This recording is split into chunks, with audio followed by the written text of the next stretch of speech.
Chapter 18. Cinder lay next to the purple dragon and dabbed his head with a cool, damp towel. Spyro hadn't feeling woken up yet after a couple of days. The stress and loss of blood had finally taken its toll on the young dragon, weakening him severely. Oh, Spyro, Cinder shook her head sadly. Why do you put yourself through these things? The purple dragon groaned in sleep and his body shivered. Cinder draped a wing over him to help shield against the chill. Outside was still raining, though not as heavily. Cinder looked up as she heard footsteps approaching from down the hall.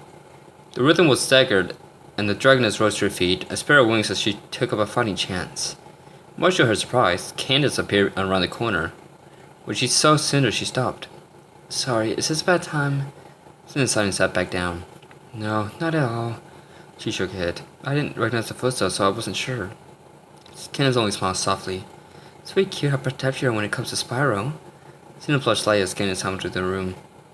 How is he doing? Not so good. Cinder sighed. He's had a fever that I've been trying to control, but he seems so exhausted for whatever he may have been doing. Both dragons sighed heavily. Cinder looked the ice dragoness over. Her shirt felt like it had been bound up many times, making a thick cast. The limb had been splintered to her side, so the bone could set properly, forcing the dragoness to get around on 3 legs. Her left back leg was also splintered, but this injury wasn't as severe as her front leg. Speaking of well-being, how are you doing? Cinder asked. Candace gave a slight chuckle. Honestly, I felt better. But all things considered, I'm just peachy. Cinder cracked a smile. Spyro groaned again and she continued to pat his head with the damp towel. Cinder, can I ask you something? Candace looked down at Spyro, who seemed to settle down, and Cinder stroked his cheek. Sure. Back there in the training hall, those enemies we fought. Who were they? Cinder froze for several moments. The memory came flooding back to her. You already know about the Dark Master. She sighed heavily. The Dragon's Flame fought with me. You?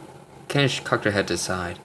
Yes, you can ask anyone around you and they will tell you what my full title is. I'm known as the Black Dragon Cinder, Terror of the Skies. That's what I used to be when I worked for the Dark Master. You work for the Dark Master? Candace nearly fell over. But how? You're nothing like that creature we saw in the training room. I know.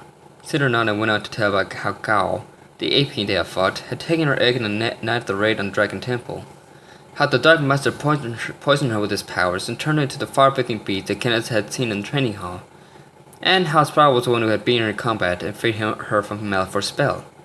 Candace listened to the whole story with her jaw hung open and her eyes wide. At last, after almost an hour of explanation, Cinder concluded her story. That's insane. Candace shook her head as she stared at the floor.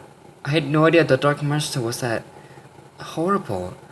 You have no idea, Cinder sighed. If it wasn't for Spyro, I may have joined them again, but he never stopped believing in me. She looked in a purple dragon and kissed him on the forehead. In his sleep, Spyro growled happily. And when you face the Dark Master, I never stopped believing in him. So that's why you and Spyro have such a tight bond. Candace looked down at Spyro, then back to Cinder. You really are a lucky dragoness, Cinder. Cinder chuckled. Yeah. Well, many times I question why. After everything I've done to Spyro and the rest of the world, I usually think the opposite. No way. Candace darted her head from side to side. Everyone deserves a second chance. It wasn't like you asked for your past to happen. It just did. You just have a sweet guy like Spyro. Cinder sighed again. I try and be worthy of him. But in times like this, I do wonder if I'm really that precious to him as he is to me. Don't think like that. Candace bumped her head against Cinder's shoulder. I would be pretty upset if you left Spyro just because you thought you weren't worthy enough. So you better stay with him. You got that, sister? Both girls giggled. Yeah, okay. I will. Cinder nodded. No, that has to be a promise. Candace extended her tail. Cinder looked at her for a second, then wrapped her tail around Candace's. They leaned in and bit down on each other's tail blade, seeing the promise. Satisfied with her deal, Candace turned towards the door. I'm gonna go check on Tremor, see how he's doing. Okay, just don't kill each other, Cinder laughed.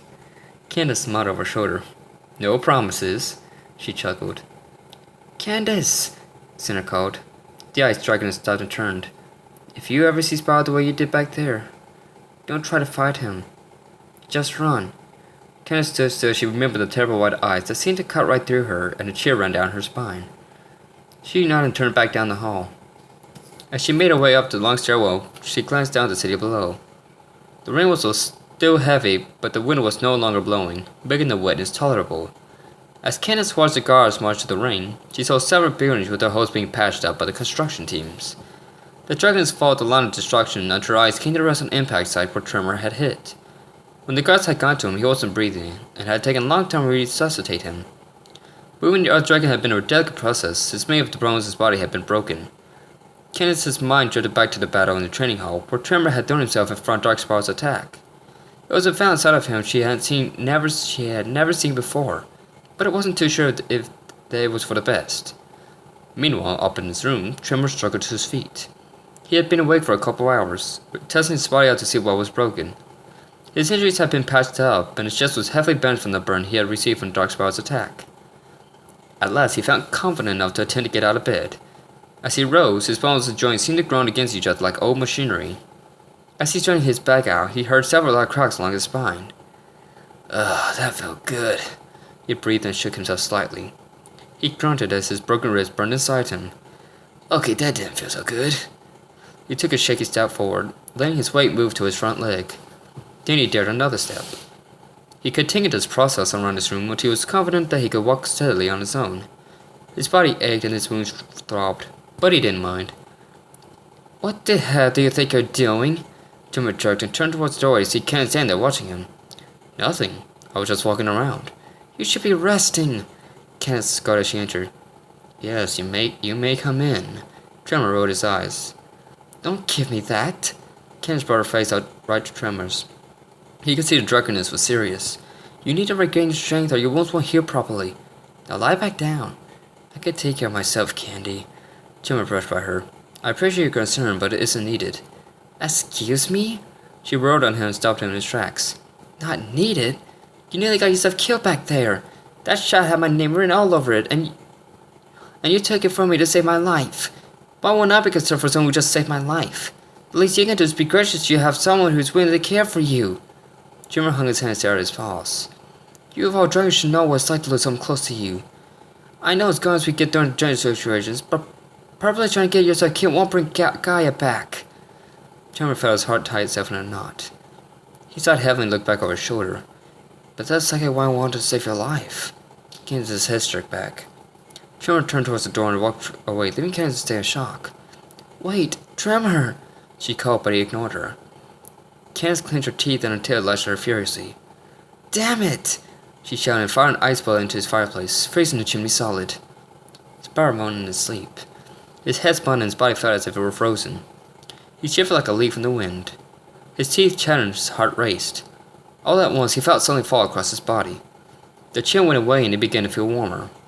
Spyro opened his eyes and turned his head slightly, just enough to see a spiked dragon staring down at him. Hey, Cinder, he murmured. Hey, Spyro, she whispered softly and stroked his cheek with the back of her paw. How do you feel? Cold. Spyro curled himself to a tighter ball. Cinder looked at the fireplace and spat the ball of black fire into it. The wood burned and the room was shrouded in a deep purple light. Cinder curved her tail around Spyro's and pulled him closer. Thanks, Cinder. If you have a moment, I want to ask you something. Cinder leaned her head over Spyro's neck. Sure. Spyro let his eyelids droop. His dragonness felt warm against his scales. Why didn't you tell us about the Dark Master? Spyro was silent for a long time. Because I was scared. About what? Nobody would have helped you in any way we could have. Spyro was silent and his eyelids drooped a little more. Because he would have killed you. Me? Back at the Eastern City. When you found me on the south of Dragon Temple. That was when I first discovered that dragon was the Dark Master. You couldn't see or hear him, but I could. I wanted to tell you. I really did. But he put his blade to your throat and said that if I told you, he would kill you on the spot. A chill ran down Cinder's back as she huddled closer to Spyro. Everything seemed to make sense now. His constant avoiding her and the other guardians, the bloodstains he had left behind, the visit to eat her every morning, which she had recently found out. I'm sorry, Spyro. I should have trusted you more. Spyro shook his head weakly. No, you did trust me. If you had gone out looking for me, you would have been in more danger. I'm glad you didn't. He let out another sigh and his eyelids fell completely. I'm feeling kind of tired now, so I'm going to get some sleep. Cinder smiled and nudged him slightly, being careful not to poke him with her long horns. Alright, go on. You deserve it. She kissed and softened Spyro's shoulder slightly. Just do me a favor. Dream about me. Spyro smiled at the thought of that and drifted off to sleep. It didn't take long before he was sound asleep. Cinder smiled like his cheek. Justin swiped slow in. Hey Cinder, how's Spyro? Shush! Cinder hushed. Or hissed. I just gone to sleep. If you wake him up, I won't be held responsible for what I'm gonna do to you. The dragonfly goblin cringed. Jeez. Sorry. He floated over, lay down next to two dragons, and three of them fell asleep together. The gods on the far wall had their spirits at attention as he marched up and down the line.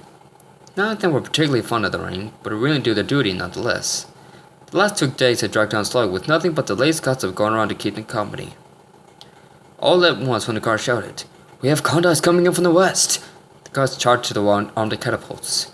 Off in the distance they could see lights and torches moving across the ground. The captain adjusted his goggles in the rain and squinted.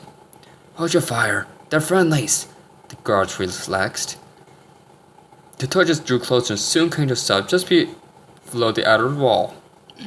The lead torch twitched before popping out, revealing a gray-haired, long-sounded creature, bearing a striking resemblance to the most themselves. The man in weird smiles sniffed the air and turned his nose up towards the captain and his guards. I am Moliere, leader of the man's weird smiles. He called up, My people require shelter.